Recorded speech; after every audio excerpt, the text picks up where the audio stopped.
What is up, Terps fans? Welcome into another Fear the Podcast. I'm Matt Moderno. It's an extra special pleasure to be joined here today by my guy, Austin Bailey. This is my college roommate, my college radio show co-host. Austin, we're reunited over Terps basketball here in the summer with Shell Shock. Thanks for coming on, man. Yeah, absolutely. Thanks for having me on. Stoked after this big win tonight. Pretty excited. You had the line of the night. The Terps march on as Ronald March hits a three to win it for them. He's an honorary Terp from D2 Houston Christian. Basically won them two of these games almost single-handedly. Doesn't say a lot for like the overall Terp presence on the roster that their best player by far, I think, has been a non-Terp, but he was huge tonight and huge, especially with that shot. He doesn't seem to mind being the guy to take the big shot at the end, which you need somebody to do that. Absolutely. Yeah. I mean, you can't say enough about how essential he's been for Shell Shock success throughout all three of these games so far. And it was interesting with that last shot. It's the type of shot where if it's anybody else on the team, Yep. it's probably don't shoot, don't shoot, don't shoot. And then if it goes in, a great shot. But with him, obviously, he was riding the hot hand tonight. And especially, I think in TBT, you just like in any other level of basketball, but perhaps particularly in TBT, and particularly when the guard play isn't the strongest, you need somebody to step up, and he was willing to do that. And obviously, they only needed two there at the end, and he took a pretty deep three, but it fell. And given all the circumstances that I just mentioned, obviously the outcome can kind of change our view on it, but I'm happy with how it ended. Yeah, this Shell Shock team has not been great at cleanly closing guys out, and Juan Dixon has talked about that, about just like needing to finish the job here. And I'm okay with that three, because if it had lingered a little longer and a few more guys put up tougher shots, like that's absolutely the dude you want taking it. Again, Ronald March from D2 Houston Christian.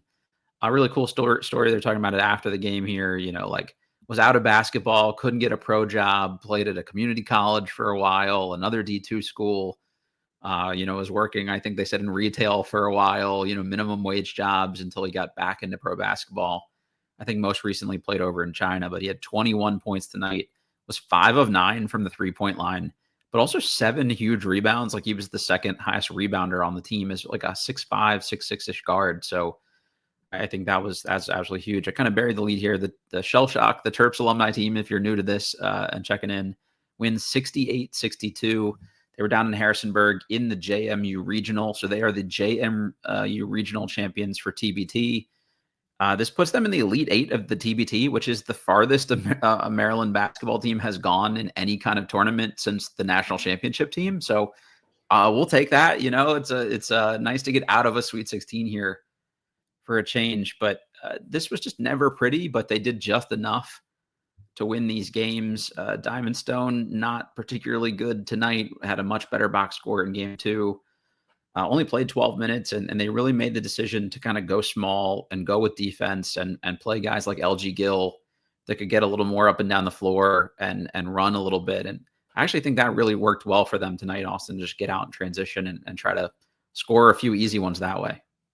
Yeah, absolutely. It seemed like there were some adjustments made throughout the game. Obviously, with a guy like Diamond Stone, he can take over at any time. He hits an incredibly tough jumper to kick off the game. And then it's never like, scored again. We're going to get him going. And yeah, there really wasn't much after that. But to Shell Shock's credit, they really clamped down defensively. I mean, when you look at the numbers for Nxt Era Elite, their opponent tonight, they shot 32% from the field, and their two top players, Jordan Dingle and Ahmad Gilbert, really shut them down pretty well too. 4 of 13 for Dingle, 3 of 9 for Gilbert.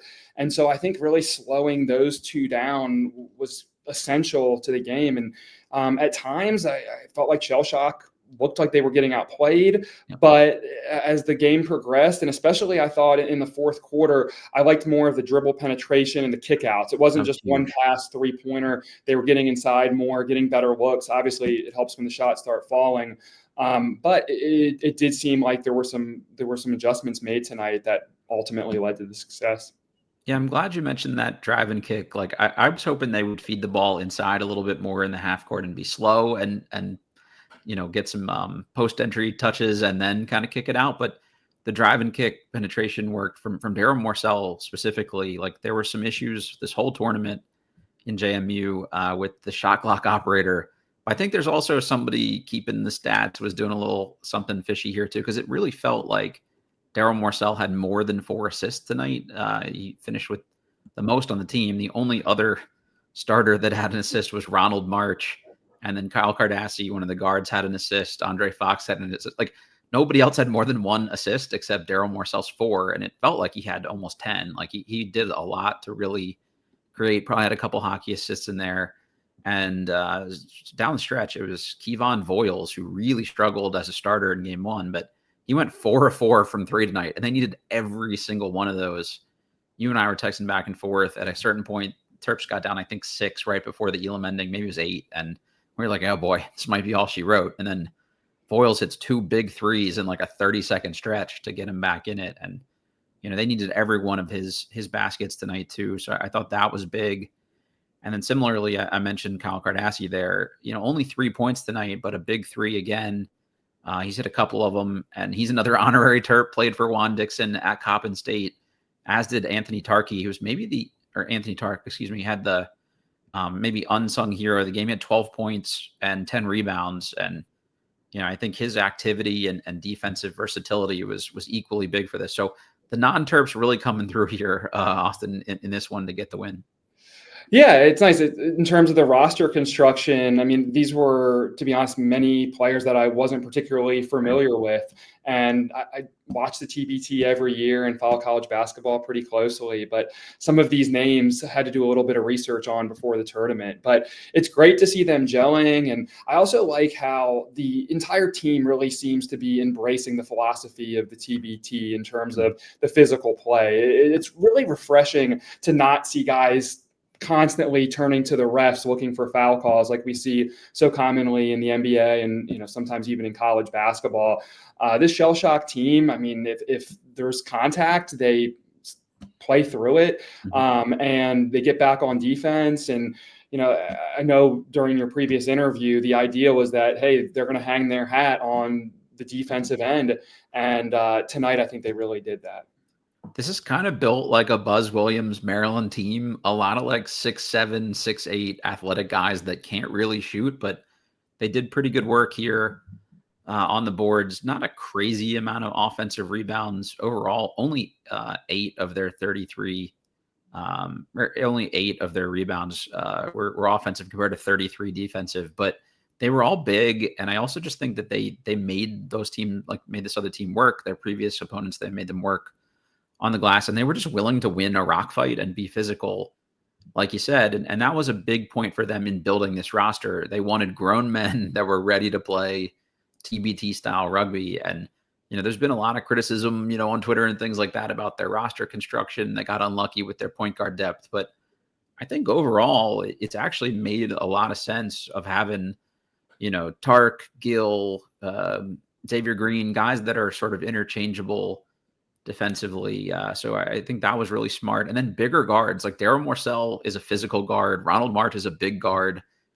These guys can take it. And then the smaller guys are the ones, essentially coming off the bench. You also mentioned Ahmad Gilbert here, the best player for this Nxt Era Elite team, only 8 points tonight. And that's where a Terps player really factored in heavily, I think. And that's Darryl Morsell. It wasn't his best offensive night, had 11 points.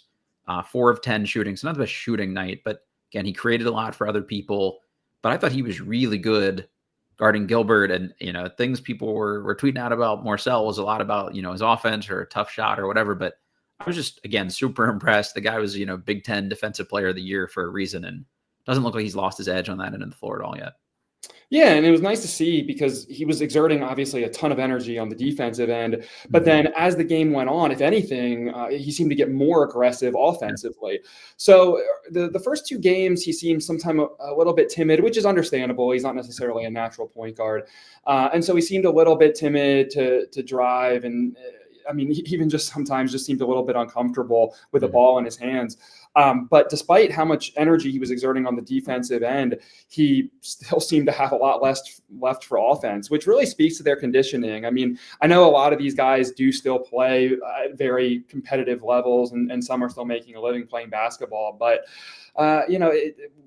it's not like they're in college anymore, and it would be easy to see, some guys come in out of shape. It seems like, his conditioning is tip top, and that really has led to benefit on both ends of the court.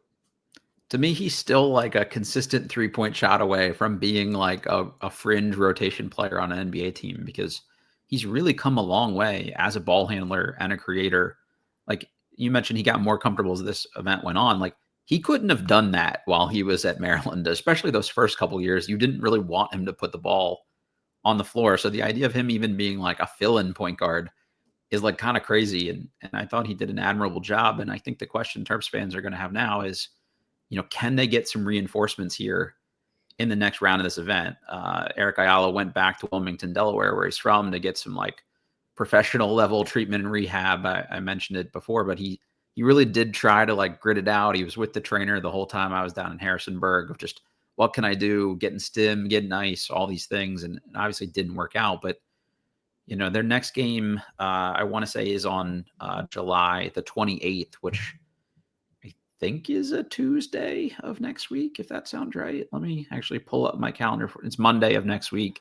So they'll play in Charleston, West Virginia, against Best Virginia, the West Virginia alumni team. It would be amazing to have Melo Trimble for that, because he could get a little redemption against some of these West Virginia guys that concussed him and knocked Maryland out of the tournament a couple years ago. So that'd be like a nice full circle moment. Still dealing with the tweaked knee, so we'll see if that's even an option. He is on the roster, so if he were healthy, he would be available. I think if they got either him, Ayala, or even Terrell Stoglin, who's dealing with a death in the family. His mom passed away, which condolences to him and his family. Like, any of those three guys, I think, would make a marked difference just from one more solid ball handler and somebody who's a threat from outside here as well. Any thoughts on either of those, any of the three of those guys, Austin? Yeah, obviously, any would make a huge difference in terms of providing additional stability to the offense. It seems like every game, it's like, okay, just get through this next one, and maybe the reinforcements will be arriving. Just get through this next one, and maybe the reinforcements will be arriving. Obviously, a little bit more time between games for the next one.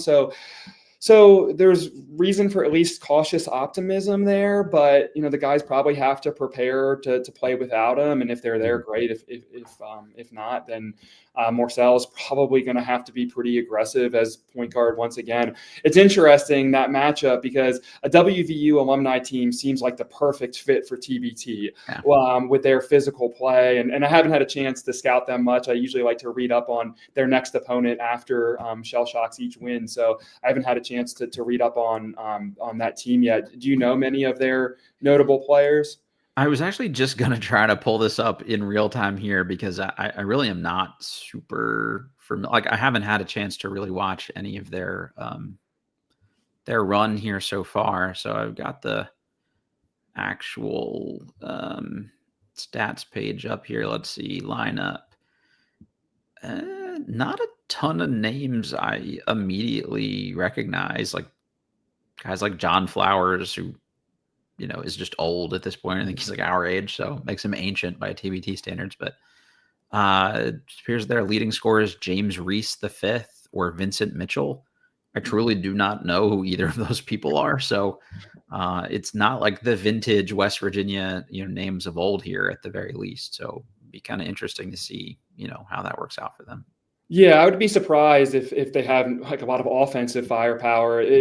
I would also be incredibly surprised if they aren't very physical, probably, picking up sometimes three-quarters court, and especially if Maryland is lacking some guard play, that could be something that they try to exploit. But again, now that'll be game 4, and guys are getting more experience. They're gelling more. And so, again, even hopefully if we don't have these reinforcements coming in, limit the turnovers and go from there. This West Virginia team scored 79 points tonight to advance to the Elite Eight and to play Maryland. They were 12 of 27 from 3-point range. I don't think a West Virginia alumni team should be allowed to shoot over 40% from three. Like that doesn't, that was a one-off. Yeah, doesn't They feel used fair. up. So yeah, James Reese, Kedrian Johnson, J.D. Witherspoon, Vincent Mitchell, Jared West, Toby Akani, Isaiah Sanders, Wesley Harris, Will Voorhees, Eduardo Andre, and John Flowers. So I'm not the biggest WVU follower, but there's not a ton of names I'm familiar with there. So we'll have to do a little homework. I'm sure this really sophisticated staff with Shell Shock is going to look them up. They got a lot of smart guys that are going to break down some film. Underrated guy in that coaching staff, John Oslander, that played at Maryland and was on the staff there for a bit.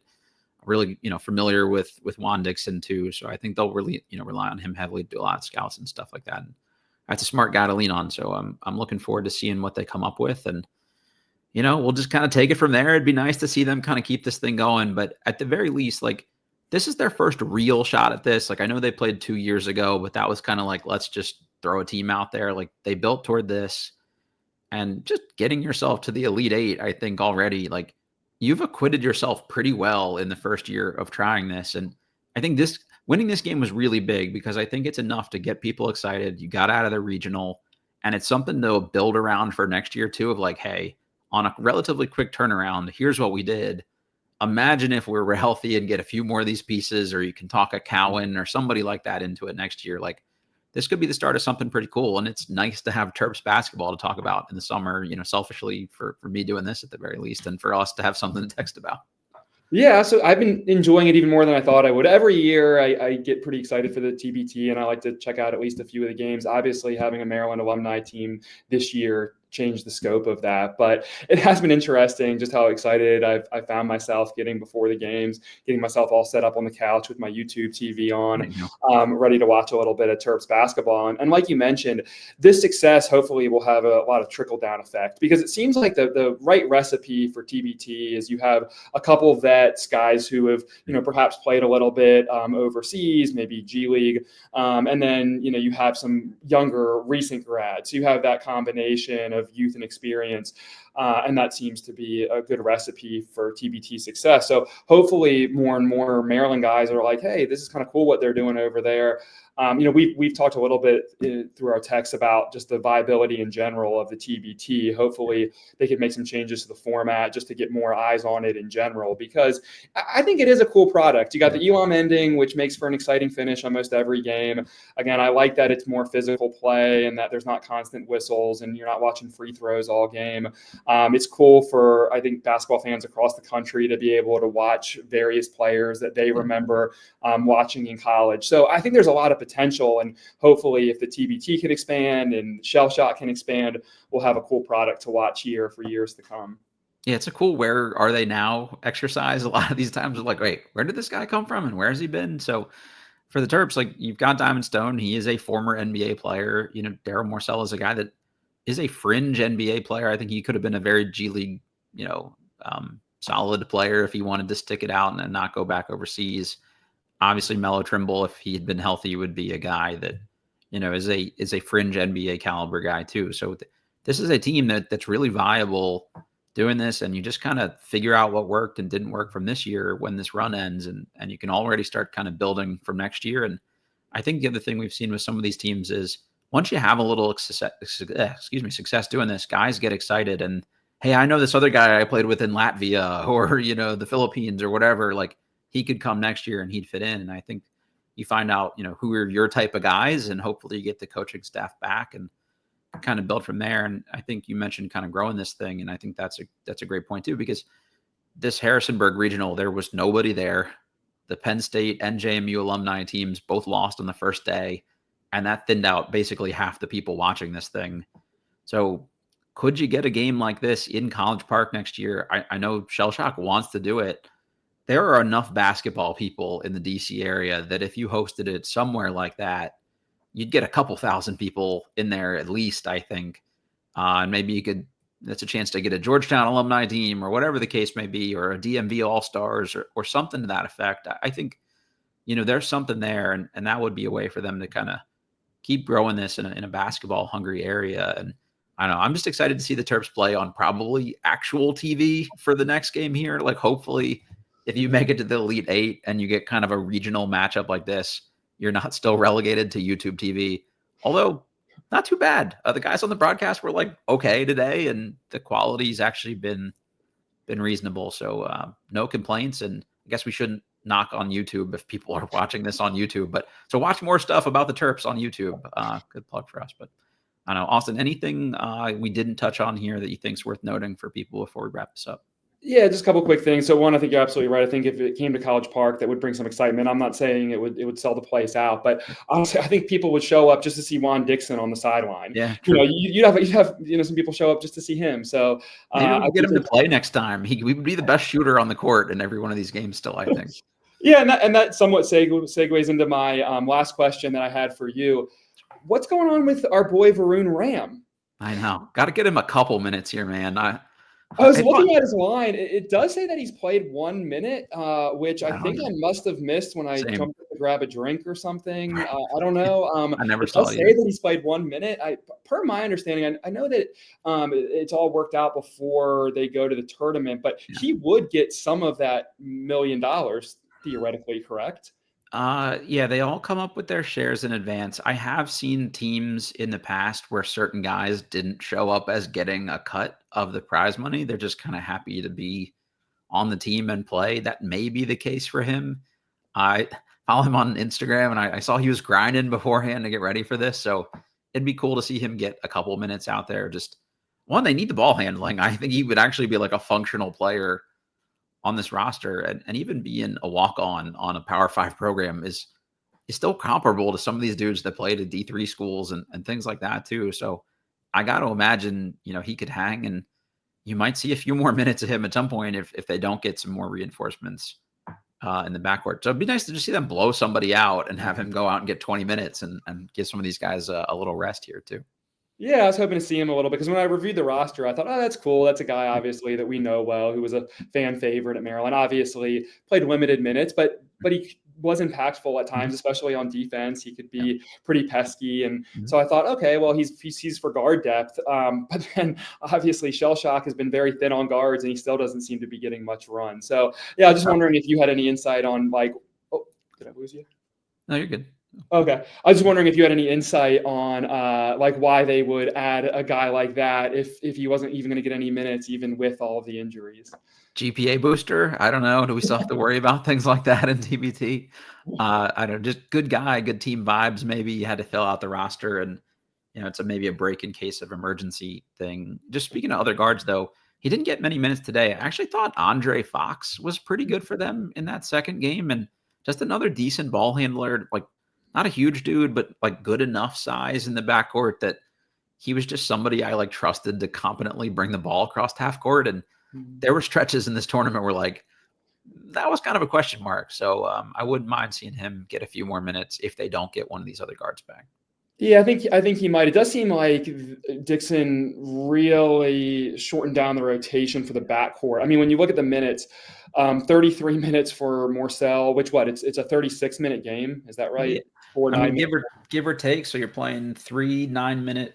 Right, and then quarters, Elam, and then 4 minutes to the Elam ending. So it's really 31 and some change, depending on how long the Elam ending lasts. So he basically played every minute tonight. Right. So he played 33 and March played 30. So, I mean, I think it was somewhat clear, okay, these are our main guys. We're going to stick with them. But I think that, if Shell Shock can get out to a little bit of a lead or, there is, like we said, about a week to rest up. So that'll be nice. But yeah, I agree. I thought he was really solid last game, and it was a little bit surprising to see him only get 7 minutes of run tonight. So we'll see if he gets more in the I guess, Elite Eight, right?